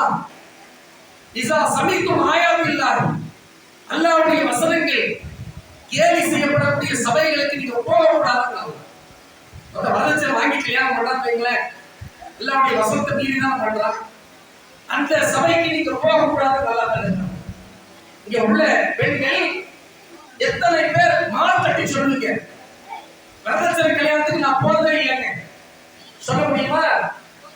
எத்தனை விஷயத்துக்கு கை தூக்குங்க. நான் சொன்ன ஆரம்பத்துல நான் எல்லாம் வரதட்சணை கொடுத்து போறதே இல்லை, கை தூக்குங்க அப்படின்னு சொல்லி எத்தனை பேர் தூக்குங்க? ஏன் இந்த நிலைமை? போகாம இருக்க முடியல, மார்க்க தெரியல உங்களுக்கு. வரதட்சணை திருமணத்துக்கு போனா ஒரு ஆசை இருக்குல்ல, ஒரு மகிழ்ச்சி ஏற்படுதுல்ல, அந்த மகிழ்ச்சி இழக்க நீங்க தயாரா இல்லை. இஸ்லாத்திற்காக தியாகம் செய்வதற்கு நீங்க தயாராக இல்லை. வரதட்சணை கல்யாணத்துல போய் நீங்க கலந்துக்கிறீங்க, அங்க போயிட்டு பல பெண்களோட மகிழ்ச்சியா பேசணும்னு நினைக்கிறீங்க. அங்கே போகாதீங்க, அது அல்லாஹ்வுக்கு பிடிக்காத சபை, அங்கே போனா நரகத்துக்கு போயிருவீங்க என்று சொன்னா அதை பல பெண்கள் ஏற்றுக்கொள்வதில்லை. இன்னும் சொல்ல போனா பல வீடுகளுடைய நிலைமை தெரியுமா? ஆண்கள் கிட்ட நம்ம பேசணும், எங்க மதத்திற்கு நீங்க போறீங்களான்னு கேட்போம். இல்லைங்க, எப்படி குடும்பத்துல எல்லாரும் அப்படிதானே? இல்ல நான் மட்டும் தான் போறது இல்லை, என் மனைவி எல்லாம் போறாங்க. எப்படி போவாங்க? உங்களை வீட்டுக்கு தனியா போவாங்களா அப்படின்னா இல்ல, மண்டபத்துடைய வாசல கொண்டு இறக்கிட்டு வந்துருவேன். இல்லவா, இவர் போக மாட்டாரா? மண்டப வாசல் இறக்கிட்டு வந்துருவாரு. திருமணம் முடிஞ்சோன்னா அந்த அம்மா போன் பண்ணி இவருக்கு கூட்டிட்டு போயிருவாரு. என்னங்க சொல்லக்கூடாதா? மனைவிக்கு சொல்லக்கூடாது, தப்புன்னு சொல்லக்கூடாதா? எங்க கேட்கலாம், எந்த மனைவிங்க புருஷனுடைய பேச்சு கேட்கலாம் அப்படின்னு சொல்லுவாரு. அப்படியெல்லாம் இல்ல, நிறைய மனைவிமார்கள் கேட்கிறார், நிறைய மனைவிமார்கள் கட்டுப்படுறாங்க. நான் இல்லைன்னு சொல்ல மாட்டேன், என் மனைவிக்கு உட்பட அதிகமான இடங்களை கட்டுப்படுவாங்க. சில இடங்கள்ல வேணுமாலும் மாற்றி பேசுவாங்க. பெண்களுடைய இயல்பு மாறு செய்து பெண்களுடைய இயல்பு, அதை நம்ம தடுக்க முடியாத சூழ்நிலை சொல்லிட்டாங்க. ஆனால் சுத்தமா கட்டுப்படுறதே இல்லைன்னு நம்ம சொல்றோம். இன்னைக்கு என்ன நிலைமை? என் பொண்டாட்டி வந்து போகாம இருக்க முடியல, மதத்துல கல்யாணத்துக்கு போயிதான் ஆகிறார். சரி போறாங்கல்ல, எதுக்கு போறாங்க தெரியுமா? ஆண்களை பொறுத்தவரை கல்யாணத்துக்கு போறது ஒரு காரணம் இருக்குங்க. நல்லா சாப்பிடலாம், நல்ல பீஸ் கிடைக்கும், மட்டெல்லாம் போடுவாங்க, சிக்கெல்லாம் போடுவாங்க அப்படின்னு நினைச்சு ஆண்கள் போவாங்க. நல்ல சுவை கிடைக்கும், இதெல்லாம் நினைச்சு ஆண்கள் போவாங்க. பெண்களை பொறுத்தவரைங்க இந்த சாப்பாட்டுகள் அவ்வளவு ஆர்வம் காட்டவே மாட்டாங்க. எந்த பெண்களாவது கல்யாணத்துக்கு போயிட்டு வந்து பிரியாணி சரியில்லைன்னு கேட்டுருக்கீங்களா? அவங்க சாப்பிடவே மாட்டாங்க. சும்மா ஒரு 4 வாய் எடுத்து சாப்பிட்டு முடிச்சுடுவாங்க. ஆனா ஏன் போறாங்க தெரியுமா? தான் அணிந்திருக்கக்கூடிய அந்த நகைகளை காட்டணும், தான் போட்டிருக்கக்கூடிய அந்த துணியை போய் காட்டணும். 4 பெண்கள் பார்த்து, ஆஹா இந்த பொண்ணு மாதிரி நாம வந்து ட்ரெஸ் எடுக்கலையே, இந்த பொண்ணு மாதிரி நம்ம நகை எடுக்கலையே சொல்லணும். அதுக்காக போறீங்க, அந்த அற்பமான ஒரு மகிழ்ச்சிக்காக நீங்க போறீங்க. அந்த மகிழ்ச்சியை நீங்க அல்லாஹ்வுக்காக தியாகம் செய்யக்கூடாதா? அல்லாஹ்வுக்காக அந்த சபைக்கு நீங்க போகாம இருக்க முடியாதா? நீங்க இருந்தீங்கன்னு சொன்னா சொர்க்கத்துல மாளிகை தருவான் அல்லாஹ், சொர்க்கத்துல உயர்ந்த அந்தஸ்து தருவானே, சொர்க்கத்தில் இருக்கக்கூடிய பெண்கள்ல உங்களுக்கு தனி சிறப்பு அல்லாஹ் தருவானே. அதை இழக்கிறீங்களே. உலகத்துடைய அற்பமான இன்பத்துக்காக நாளை மறுமையிலே கிடைக்கக்கூடிய அந்த இன்பத்தை, நீங்க அந்த சொர்க்கத்தை நீங்கள் இழக்கிறீர்கள் என்றால் நீங்க தியாகம் செய்யவும் வரல, தியாகம் செய்வதற்கு நீங்க தயார் இல்லைன்னு அர்த்தம். இந்த நிலை மாற வேண்டும்.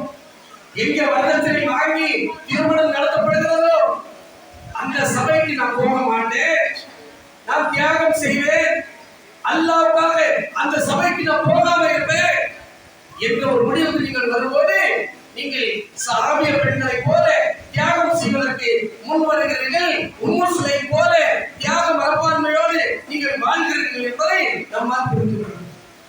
இரண்டாவது என்ன தெரியுமா? சஹாபிய பெண்கள் இந்த மார்க்கத்துக்காக எப்படி எல்லாம் தியாகம் செஞ்சிருக்காங்க தெரியுமா? ரசூலுல்லாஹி காலத்துல ஹாரிஸா ஒருத்தர் இருந்தார், இவர் ஒரு இளைஞர். ஹாரிஸா பத்ர் போர்க்களத்துல கொல்லப்பட்டார், ஷஹீத் ஆயிட்டார். ஹாரிஸாவுடைய அம்மா தாய் இருக்கிறாங்கல்ல, ரசூலுல்லாஹி கிட்ட வர வந்து கேட்கிறாங்க, அல்லாஹ்வுடைய தூதரே, வகால குத்தில யௌம பத்ரி, என்னுடைய மகன் ஹாரிஸா பத்ர் போர்க்களத்திலே கொல்லப்பட்டார். ஃபைன் கான ஃபில் ஜன்னதி சபர்த, அவன் சொர்க்கத்தில் இருப்பதாக நீங்கள் சொன்னால் நான் பொறுமையோடு இருப்பேன். ஃபைன் கான கைர ஸாலிக, சொர்க்கம் அல்லாத வேறு இடத்தில் அவன் இருப்பதாக நீங்கள் சொன்னால் இஜ்தஹத் அலைஹி பில் புகா, நான் கடுமையாக அழுது விடுவேன் என்று அந்த அம்மா சொல்றாங்க. பிள்ளை இழந்திருக்கிறார்.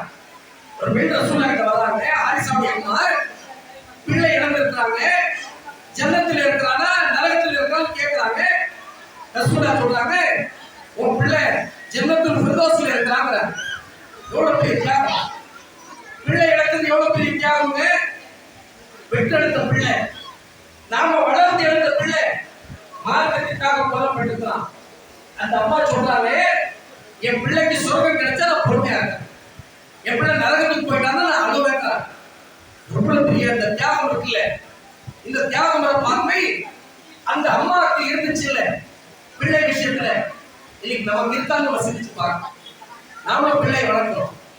எப்படி பிள்ளை வளர்க்கிறோம்? இன்னைக்கு அல்லாஹ்வுடைய பேச்சை கேட்கக்கூடிய பிள்ளையா நம்ம வளர்க்கிறோம்னா, நமக்கு பிள்ளை எப்படி வளர்க்கணும்னு முதல்ல தெரியணுமா இல்லையா? அல்லாஹ்வுக்கு பிடிச்ச மாதிரி நம்ம பிள்ளைய வளர்க்கிறதா இருந்தா அல்லாஹ் என்ன சொல்லியிருக்கா நம்ம பார்க்கணும். நம்ம பார்க்கறதே இல்லை. எப்படி எல்லாமோ வளர்த்த ஒரு பிள்ளைகளை ஹாரிசா மாதிரி நம்ம வளர்க்கறதே இல்லை. ஹாரிசா எப்படி பதில கொல்லப்பட்டாரோ, மார்க்கத்திற்காக தியாகம் செய்தாரோ, அது போல ஒரு மனநிலை நம்ம கிட்ட இல்லை. என் பிள்ளை எப்படியாவது கேட்கறதெல்லாம் வாங்கி கொடுத்து அவங்க நல்லபடியா வளர்த்துலேக்கிறோம்.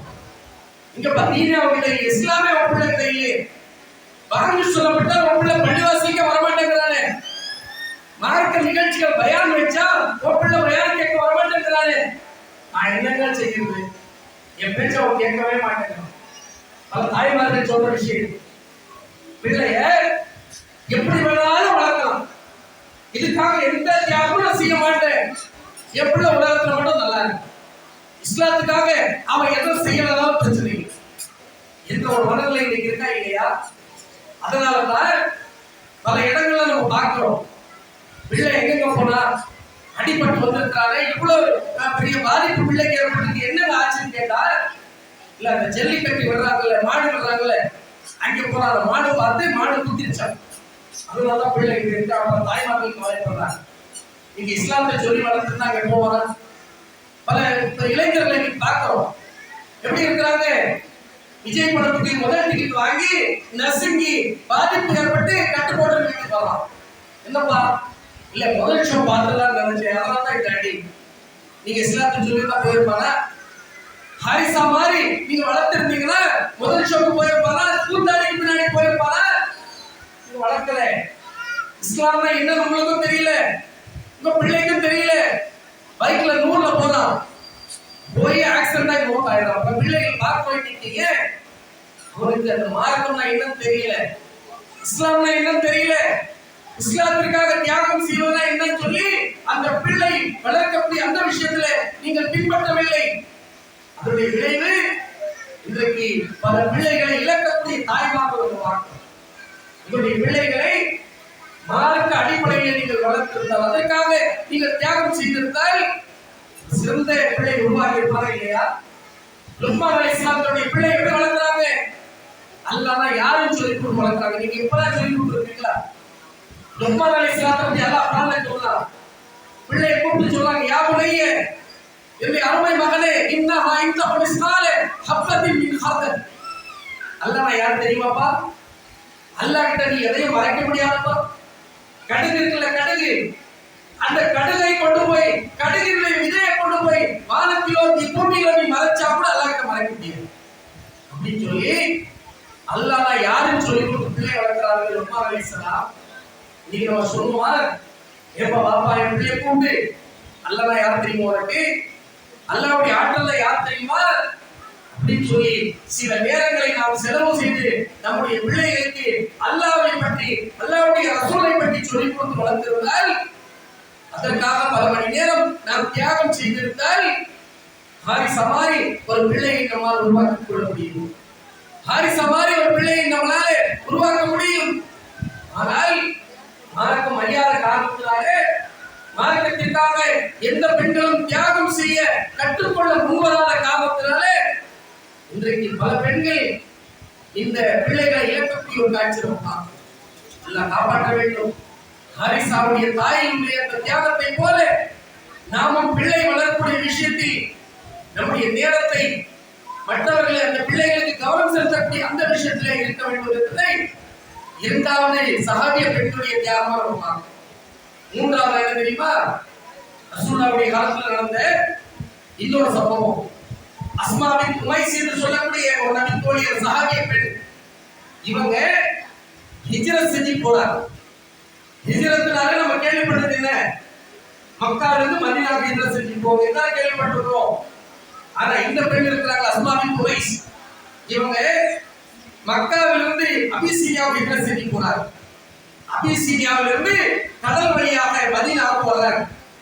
வந்த பிறகு உமர் ரலியல்லாஹு இருக்கிறார்களே, அம்மா கிட்ட சொல்ற, அஸ்மா பின் உமைஸ் அவர்களே, உங்களை விட ரசூலுல்லாஹ்வுக்கு நெருக்கமானவர் நம்ம தான் அப்படின்னு சொல்ற. இந்த அம்மாவுக்கு ஒரே கவலை, அழுகலையா? ஒரு பெண்களை பொறுத்தவரை பதில் சொல்ல முடியல, அழுதுருவாங்க. சில இடங்கள்ல தடுமாற்றம் ஏற்பட்டால் அழுக வந்துடும். அந்த அம்மாவுக்கு அப்படியே அழுக வந்து கவலை வருது. நாங்க ரசூலுல்லாஹ்வுக்கு நெருக்கம் இல்லையா அப்படின்னு நினைக்கிறாங்க. எப்படி ரசூலுல்லாஹ் கிட்ட முறையிறாங்க, அல்லாஹ்வுடைய தூதரே, உமர் ரலியல்லாஹு சொல்றாரு, நீங்க அவங்கதான் உங்களுக்கு நெருக்கமானவங்களா?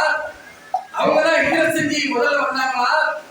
எங்களை எல்லாம் பின்னுக்கு தள்ளார் அப்படின்னு சொல்லும்போது ரசூலுல்லாஹ் சொல்றாங்க, அஸ்மா பின் உமைஸ் அவர்களே, உமரை விட எனக்கு நெருக்கமானவங்க நீங்க. என் தெரியுமா, உமர் ஒரு ஹிஜ்ரத் தான் செஞ்சிருக்கல, நீங்க 2 ஹிஜ்ரத் செஞ்சிருக்கீங்க. எத்தனை?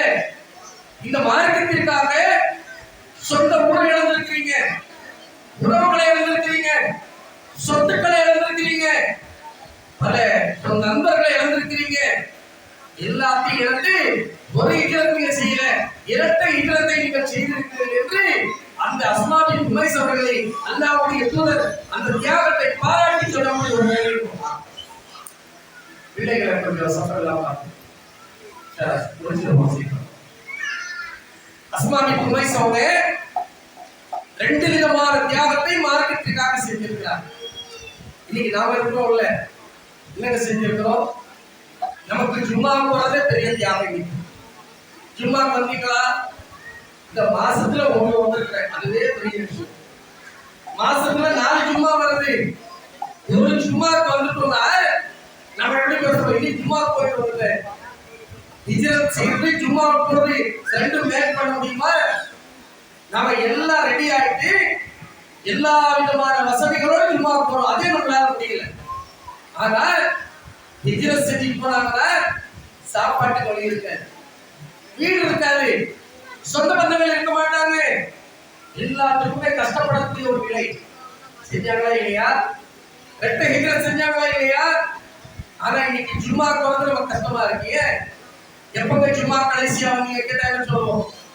சரி, பெண்கள் பையனுக்கு எப்பங்க கடைசியா போகணும் அப்படின்னு சொன்னா இந்த மாட்டு மர சோழல் சொல்லுவாங்கல்ல, அப்படி இருக்கு. நம்ம எப்படி ஆடி பிறந்தா அமாவாசை பிறந்தா இவ பார்க்க முடியும்னு சொல்லுவாங்க.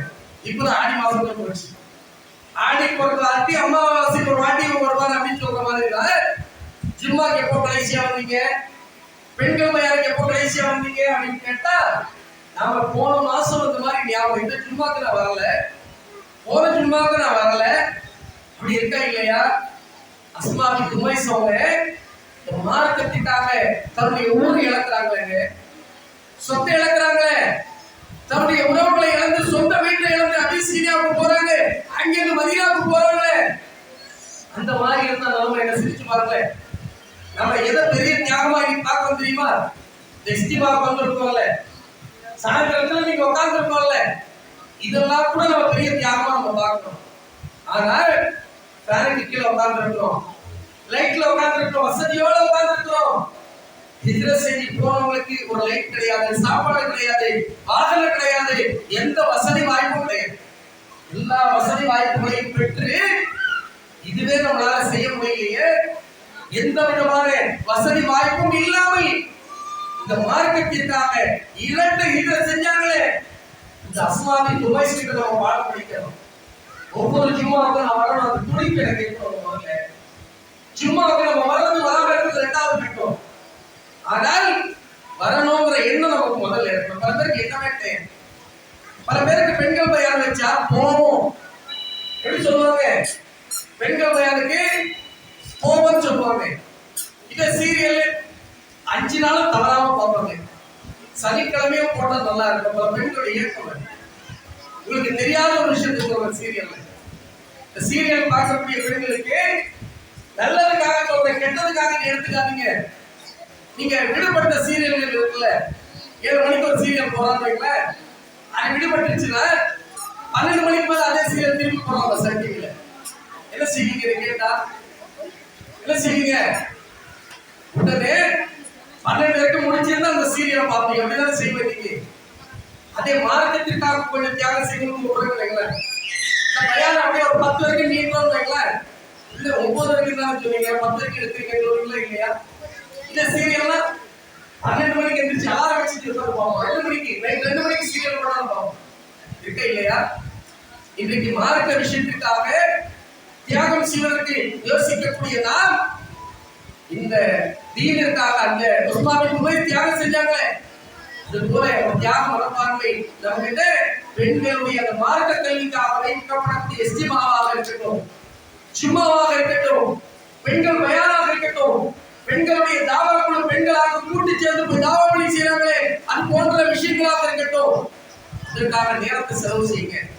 அதற்காக உங்களுடைய நேரங்களை செலவு செய்து நீங்கள் மர்க்கஸ்களுக்கு வந்து பல பேருக்கு மார்க்கத்தை எடுத்து சொல்லுங்கள். நீங்களும் மார்க்கத்தை கற்றுக்கொள்ளுங்கள். இது நீங்கள் இந்த மார்க்கத்திற்காக செய்யக்கூடிய தியாகம். எப்படி அஸ்மாவுக்கு உமைஸுக்கு ஒரு வாய்ப்பு கிடைத்ததோ, அது போல பல வாய்ப்புகள் உங்களுக்கு வேறு விதத்துல கிடைக்குது. பெண்கள் மூலமா கிடைக்குது, இஸ்திமா மூலமா கிடைக்குது, ஜும்மா மூலமா கிடைக்குது. அதையெல்லாம் பயன்படுத்தி உங்களுடைய இந்த உலக வாழ்க்கையும் மறுமை வாழ்க்கையும் அழகானதாக மாற்றிக்கொண்டு இந்த மார்க்கத்திற்காக நீங்கள் செய்யக்கூடிய தியாகங்கள். அடுத்து என்ன தெரியுமா? இது போல விஷயங்களை எல்லாம் உங்களுக்கு எடுத்து சொல்லும் போது இயல்பாக ஒரு உணர்வு.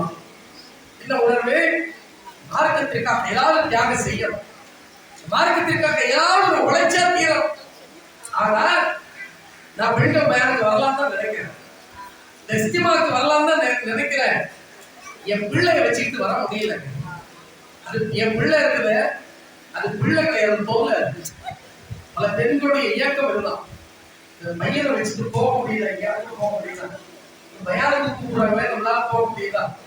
பல பேர் சொல்லுவாங்க உங்ககிட்ட, ஒன்றும் இல்லாமா வாங்க சமாளிச்சுக்கலாம், நாங்க பாத்துக்கிறோம், நாங்களும் உங்களுக்கு துணையா உங்க பிள்ளையோடு கை கோர்த்து நிக்கிறோம், கொஞ்ச நேரம் சமாளிக்கிறோம் அப்படின்னு சொன்னாலும் மனசு வராது. என் பிள்ளைய பத்தி உங்களுக்கு தெரியாது, அவரை சமாளிக்க முடியாது. உங்களால் நான் வேணா சவால் விட்டு காட்டுறேன், 1 மணி நேரம் என் பிள்ளைய பார்த்துக்கணும். நீங்க பாத்துக்கிட்டீங்கன்னா எல்லா பயானும் சவால் விடுவாங்க. சில பேர் பார்த்துக்கிட்டீங்களா? ஆனா இந்த சவால்லாம் ஒண்ணுமே கிடையாது. ஏன் தெரியுமா? உங்க பிள்ளை மட்டும் என்ன அதிசயம் இல்லையா? உங்க பிள்ளைய சமாளிக்க முடியாதா? எல்லாருமே அப்படி இருந்தவர்கள் தான். நான் பிள்ளையா இருக்கும்போது நானும் அந்த சேட்டையெல்லாம் செஞ்சிருக்கேன், நீங்க பிள்ளையா இருக்கும்போது நீங்களும் தான் செஞ்சிருப்பீங்க. உங்க பிள்ளையா தான் செய்யும். அதையெல்லாம் வச்சுக்கிட்டு என் பிள்ளைய வச்சுக்கிட்டு பயானுக்கு வர முடியல, என் குழந்தைய வச்சுக்கிட்டு நான் பயானுக்கு வர முடியல. சில பெண்கள் உச்சமிட்டமா போய் பேசுவாங்க. எப்படி பேசுவாங்க தெரியுமா? என் பிள்ளைய வீட்டிலேயே இருந்து நான் பார்த்துக்கிட்டே வைக்கலேன், நான் இஸ்திமாவுக்கு வந்த மாதிரி எல்லாமே நன்மை கொடுப்போம். என் பிள்ளைய வீட்டிலேயே இருந்து நான் பார்த்துக்கிட்டா நான் ஜும்மாவுக்கு போன மாதிரி எல்லாமே எனக்கு நன்மை கொடுத்துருவோம் அப்படின்னு சொல்லி அல்லாவுடைய அதிகாரத்திலே கை எடுத்துவோம். அப்புறமா இல்லையே, பிள்ளைய வளர்க்குறது அவ்வளவு கஷ்டம்னு நினைக்கிறான். கஷ்டம் தான், மாற்றுக்கிறது இல்லை. நீங்க வளர்க்கிற மாதிரி ஆண்களால கூட வளர்க்க முடியாத அதை நான் ஒத்துக்கிறேன். ஆனால் பெண்கள் பயானுக்கு வர முடியாத அளவுக்கு கஷ்டமா, இஸ்திமாவுக்கு வர முடியாத அளவுக்கு கஷ்டமா, தாவா பணிக்கு வர முடியாத அளவுக்கு கஷ்டமான கஷ்டமே கிடையாது. ஏன் தெரியுமா? ரசூலுல்லாஹ்வுடைய காலத்துல சஹாபிய பெண்கள் இருக்கிறாங்கல்ல, பிள்ளைய தூக்கிக்கிட்டு 5 வேளை தொழுகைக்கு வந்திருக்கிறாங்க. நம்ம வர முடியும், ஜும்மாக்கு நம்ம யோசிக்கிறோமே, பெண்கள் 5 வேளை தொழுகைக்கு வந்திருக்கிறாங்க. ரசூலுல்லாஹ் சொல்றாங்க, நான் ஜமாத்துடைய தொழுகை நீண்ட நேரம் தொழுவிக்க வேண்டும் என்ற எண்ணத்தோடு இமாமாக நிற்கிறேன். பின்னாடி ஒரு குழந்தையுடைய அழுகுரல் சத்தம் எனக்கு கேட்குது. அதை வச்சு நான் என்ன முடிவு பண்ண தெரியுமா? ரசூலுல்லாஹ் சொல்றாங்க, அந்த குழந்தை அழும்போது இந்த தாயுடைய அந்த உள்ளம் என்ன பாடுவது, எப்படி அழுது அப்படின்னு ஒரு பாடுவோமா இல்லையா? அதுக்காக என் தொழுகை நான் சுருக்கிட்டு கேட்கிறாங்க. எப்ப? ஜமாத் தொழுகையில ரசூலுல்லாஹ்வுடைய காலத்துல பெண்கள் ஃபஜருக்கு வந்திருக்கிறாங்க, பெண்கள் நுகருக்கு வந்திருக்கிறாங்க, பெண்கள் அசருக்கு வந்திருக்கிறாங்க. ஆனா நாம வாரத்துக்கு ஒரு ஜும்மாக்கு யோசிக்கிறோம். இன்னும் சொல்ல போனா நமக்கு வீட்டு வேலைகள் ஒண்ணு இருக்குல்ல, அதெல்லாம் இன்னைக்கு வசதியா வந்துருச்சு. வாஷிங் மிஷின் வந்துருச்சு, ஃப்ரிட்ஜ் வந்துருச்சு, எல்லாம் மிக்ஸி வந்துருச்சு. சஹாபிய பெண்களுக்கு அதெல்லாம் கிடையாது. மிக்ஸி இருந்துச்சா, கேஸ் ஸ்டவ் இருந்துச்சா, வாஷிங் மிஷின் இருந்துச்சா, ஃப்ரிட்ஜ் இருந்துச்சா, எல்லாத்தையும் கையால செய்யணும். எல்லாத்தையும் செஞ்சுக்கிட்டு அவர்களால 5 வேளை தொழுகைக்கு ஜமாத்தோடு வந்து கலந்து கொள்ள முடிந்தது என்றால் நம்மளால முடியாதா? நமக்கு முடியும். நமக்கு வரதுக்கு விருப்பம் இல்லை. வரதுக்கு விருப்பம் இருந்தா பிள்ளைய சாக்கா நம்ம சொல்ல மாட்டோம். ஏன் தெரியுமா இதை சொல்றேன்? நம்ம அந்த பிள்ளைய வச்சுக்கிட்டு ஹோட்டலுக்கு போறோம், அது முடியுது நம்மளால. அந்த பிள்ளைய எடுத்துட்டு கல்யாணத்துக்கு போறோம், அது முடியுது நம்மளால. அந்த பிள்ளைய சுமந்துட்டு எக்ஸிபிஷன் போறோம், அது முடியுது. பயானுக்கு சொல்ல முடியல, இப்படி சமாளிக்க முடியல. சொல்றோமா இல்லையா? 2 நிமிஷத்துல முடிச்சத சொல்றோமா இல்லையா? உலக காரியங்கள்ல நம்ம பிள்ளைய சாக்கா சொல்றது இல்ல. வறுமை என்று வரும்போது பிள்ளைய நம்ம சாக்கா சொல்லி அதுல இருந்து நேக்கா தப்பிச்சுக்கணும்.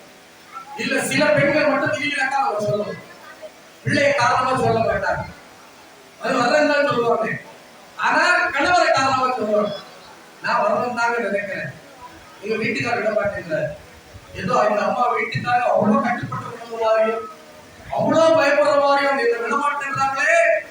கலைஞர் கத்துனார்ல, கலைஞர் கைது செய்யும் போது என்ன வந்து கொள்றாங்களே அப்படின்றாங்கல்ல, இந்த மாதிரி என்ன விட மாட்டேங்கிறாங்களே, நான் வந்து இஸ்திமாவுக்கு போறதுக்கு தயாரா இருக்கிறேன்னு என் வீட்டுக்காரர் விட மாட்டேங்கிறாரு என்று பல பேர் வந்து சொல்லக்கூடிய அளவுக்கு இன்னைக்கு நிலவரம் இருக்கு. நம்ம கணவரைக்கு கூட பயப்படுறாங்களே, அதே கணவர் உங்களை சீரியல் பார்க்க கூடாதுன்னு சொல்லி இருப்பாரு, ஆனா பயப்பட மாட்டீங்க. அதே கணவர் வந்து பக்கத்து வீட்டுக்கார அம்மாவோட சேர்ந்து புறம் பேசாதன்னு சொல்லி இருப்பாரு, அதெல்லாம் காலையே வாங்க மாட்டீங்க. ஆனா பயானுக்கு போகாது எப்பாவது தெரியாம சொல்லி இருப்பாருல, அதை மட்டும் எடுத்துக்கிட்டு இன்னைக்கு பயானுக்கு வராம கணவரை காரணம் காட்டக்கூடிய பெண்கள், சஹாபிய பெண்களுடைய அந்த தியாகத்தை பார்த்து நாமும் இந்த மார்க்கத்திற்காக அதிகம் தியாகம் செய்ய முன்வரும். இறுதியாக இது பெண்கள் தாவா குழு, பெண்கள் பள்ளிவாசலுக்கு வர்றது, இது எல்லாமே நீங்க வரும்போது ஒரு விமர்சனத்தை நீங்க சந்திப்பீங்க. இது பெண்கள் போயிட்டு தெரு தெருவா போய் தாவா செய்யறதா, பெண்கள் ஆர்ப்பாட்டத்துக்கு போறதா, பெண்கள் பொதுக்கூட்டத்துக்கு போறதா, பெண்கள் வந்து பயானுக்கு பள்ளிவாசலுக்கு போறதா என்ற ஒரு விமர்சனம் உங்களுக்கு வரும். இந்த விமர்சனத்தை பார்க்கும்போது நீங்க என்ன நினைப்பீங்க தெரியுமா? இப்படி சொன்னாங்களே, நம்ம போகாமலே இருந்துருவோம், போனாலே இப்படி பேசுனா போகாமலே இருந்துருவோம் சொல்லி நீங்கள் யாரோ ஏதோ பேசுகிறார்கள் என்பதற்காக வீட்டில் உட்கார்ந்துட்டீங்க. இதுக்காக மார்க்கெட் இறங்குனாம இப்படி 4 பேர் 4 விஷயத்த சொல்லிட்டு தான் இருக்கணும். ஊர்ல ஒரு 4 பேர் இருக்காங்க, இவனுக்கு இதெல்லாம் வேலை, யாரையாவது குற்றம் சொல்றதே இவன் வேலை, அவன் சொல்றாங்கிறதுக்காக நீங்க வராம இருந்திருக்க. ஏன் தெரியுமா? ஒரு கதையை சொல்லுவாங்க, இந்த கதையை சொல்லி நான் முடிச்சிடுறேன். என்ன கதை தெரியுமா? ஒரு ஊர்ல ஒரு அப்பா மகன் ஒரு குதிரை ஒண்ணு வாங்கி இருக்கிறான். அப்பா வந்து குதிரையில உட்கார்ந்துட்டு பையன் நடந்து போயிருக்கிறான். ஊர்ல 4 பேர் இருக்காங்கல்ல, அவன் சொன்னாரா கொஞ்சமாச்சு அறிவு இருக்குமா? அப்பா குதிரையில உட்கார்ந்துட்டு பிள்ளை நடந்து போறான், கொஞ்சமாச்சு அந்த அப்பாவுக்கு மனசாட்சி இருக்குமா கேட்டிருக்கான். இதை கேள்விப்பட்ட உடனே அப்பா என்ன செஞ்சிருக்கிறாரு, பிள்ளைய குதிரையில உட்கார வச்சுட்டு இவர் நடந்து போயிருக்கிறார். உடனே அந்த 4 பேர் சொல்றாரா, கொஞ்சமாச்சு அறிவு இருக்குமா? வயசானவன் நடந்து போறான், பையன் குதிரையில ஏறி போறான்னு சொன்னான். இப்படி விமர்சனம் பண்றாங்க அப்படின்னு சொல்லி 2 பேருமே நடந்து குதிரையை நடக்க வச்சு கூட்டிட்டு போறாங்க. திருப்பி அந்த 4 பேர் சொன்னாரா, கொஞ்சமாச்சு அறிவு இருக்குமா? காசு கொடுத்து குதிரையை வாங்கிட்டு உட்காந்து போறான், நடந்து போறாங்கன்னு சொல்லி இருக்கான். சரி, என்னடா இது, எதை சொன்னாலும் 4 பேர் ஏதாவது சொல்றாங்கன்னு சொல்லி அந்த குதிரையை கொண்டு போய் விட்டுட்டான். விட்டுட்டு நடந்து போவோம் அப்படின்னா அதுக்கு அந்த 4 பேர் பேசுறாரா, கொஞ்சமாச்சு அறிவு இருக்குமா? 4 பேர் சொன்னாங்கிறதுக்காக குதிரை விட்டுறதா அப்படின்னு சொல்லி இருக்கான். இதை கேள்விப்பட்ட உடனே மனசு உடைஞ்சி இந்த ஊர்லயே நம்ம இருக்க பக்கத்து ஊருக்கு போயிடுவோம் அப்படின்னு சொல்லி போயிருக்கான். அங்க போற உடனே நடந்த விஷயத்தெல்லாம் 4 பேர் கேள்விப்பட்டு அங்க ஒரு 4 பேர் கேட்டிருக்கிறான். ஊர்னா 4 பேர் 4 விதமா சொல்லுவான், அதுக்காக ஊரை விட்டு காலி பண்ணிட்டு வந்துடுறதா அப்படின்னு அங்க ஒரு 4 பேர் ஆரம்பிச்சிருக்கான். இப்படி ஊருக்கு 4 பேர் இருக்கான். பெண்கள் பள்ளிவாசலுக்கு போறதா அப்படின்னு கேட்பான், பெண்கள் ஆர்ப்பாட்டத்துக்கு போறதான்னு கேட்பான், பெண்கள் ஜிம்மாவுக்கு போறதான்னு கேட்பான். அவருடைய விமர்சனத்துல நல்லது இருந்தா எடுத்துக்க. நீங்க ஒரு சீரியல் பாக்குறீங்க, ஏமா இதை பாக்குறீங்க கேட்டா தப்பு தானே, கட்டதானே எடுத்துக்க. பள்ளிவாசலுக்கு போகாதுன்னு சொல்ல கேட்காதீங்க. ஏன்? அல்லாஹ் அனுமதி கொடுத்திருக்கிறான், அல்லாஹ்வுடைய தூதர் அனுமதி கொடுத்திருக்காங்க. பெண்கள் தாவா பணிக்கு போகும்போது மார்க்கெட் எடுத்து சொல்லும்போது 4 பேர் 4 விதமா பேசணும். அதெல்லாம் கண்டுக்காதீங்க. ஆசியா அம்மையார் கஷ்டப்பட்டாங்களா இல்லையா? மரியம் அலைஹிஸ்ஸலாம் கஷ்டப்பட்டாங்களா இல்லையா? சஹாபிய பெண்கள் பல தியாகங்கள் செஞ்சு கஷ்டப்பட்டாங்களா இல்லையா? அது போல அந்த விமர்சனங்கள் நல்லது இருந்தால் எடுத்துக்கொள்ளுங்கள். மார்க்கத்திற்கு முரணாக, மார்க்கத்திற்கு எதிராக இருந்தால் அதை எடுத்துக்கொள்ளாதீர்கள். உங்களுடைய மறுமைக்காக நீங்கள் பாடுபடுங்கள். அதிகமாக அந்த சஹாபிய பெண்கள் செய்தது போல நீங்கள் தியாகம் செய்ய முன்வாருங்கள். அப்படி முன்வரும் போது உங்களுக்கு எப்படி இந்த தௌஹீத் கிடைத்ததோ அது போல இன்னும் பல பெண்களுக்கு கிடைக்கும். நீங்க இன்னைக்கு தொழில் உங்களுக்கு கிடைச்சதுனாலதான் தாயத்தை கட்டாம இருக்கிறீங்க, தர்காவுக்கு போகாம இருக்கிறீங்க, மோனது ஓதாம இருக்கிறீங்க. அப்படிப்பட்ட ஒரு நிலை அடுத்த பெண்களுக்கு, அடுத்த தலைமுறை பெண்களுக்கு உருவாக வேண்டும் என்றால் இந்த மார்க்கத்திற்காக நீங்கள் உழைக்க வேண்டும், பாடுபட வேண்டும். இந்த மார்க்கத்தை மக்களுக்கு மத்தியிலே, பிற பெண்களுக்கு மத்தியிலே நீங்கள் எடுத்துச் சொல்ல வேண்டும். அப்படி எடுத்துச் சொன்னீர்களே ஆனால் நீங்கள் ஆசியா அம்மையாரிடமிருந்து முன்மாதிரி எடுத்துக்கொண்டீர்கள். சஹாபிய பெண்களுடைய தியாகத்தை பார்த்து நீங்களும் தியாகம் செய்வதற்கு முன்வந்திருக்கிறீர்கள் என்ற அடிப்படையிலே அல்லாஹ் உங்களுக்கு சொர்க்கத்தை கூலியாக தருவார். அந்த சொர்க்கத்தை இலக்காக, சொர்க்கத்தை கூலியாக பெறுவதற்கு முயற்சி செய்வோமாக என்று கூறி தியாகம் செய்வதற்கு அதிகமான பெண்கள் முன்வார்கள் என்று அழைப்பு கொடுத்தவனாக என்னுடைய இந்த உரையை நிறைவு செய்கிறேன். அஸ்ஸலாமு அலைக்கும் வரஹ்மத்துல்லாஹி வபரகாத்துஹு. பொருளாதார ரீதியா ஒரு தகவலை சொல்லியிருந்தாங்க. இந்த பயான் எப்படி ஏற்பாடு செஞ்சிருக்கிறாங்க, இதுக்காக பல ஏற்பாடுகளுக்கு தனி செலவு இருக்கு. அதே போல உணவு ஏற்பாடு செஞ்சிருக்கிறாங்க, உணவுக்கு தனி செலவுகள் இருக்கிறது. இது தாவா செய்யறதுக்காக நோட்டீஸ் போட்டிருப்பாங்க, போஸ்ட் அடிச்சிருப்பாங்க, பேனர் அடிச்சிருப்பாங்க, அதற்கு தனி செலவுகள் இருக்கிறது. இந்த நிகழ்ச்சி நடக்கிறதுனால் பல ஆயிரம் ரூபாய்கள் செலவு செய்துதான் இந்த நிகழ்ச்சி நடத்தப்படுகிறது.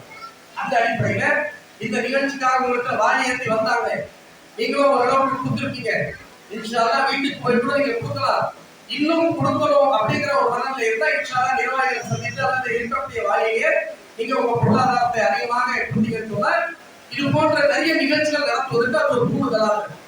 அதே நேரத்துல உங்களுக்கான பரிகாரம் கூட தரணும்.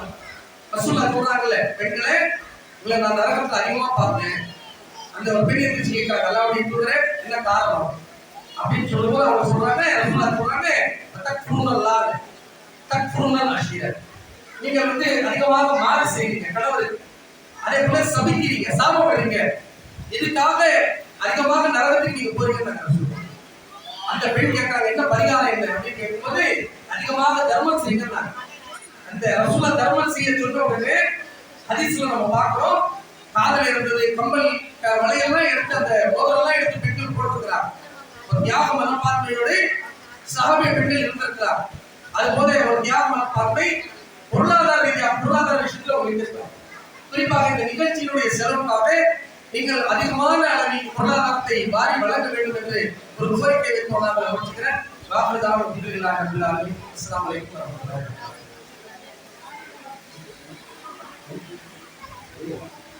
வபரகாத்துஹு.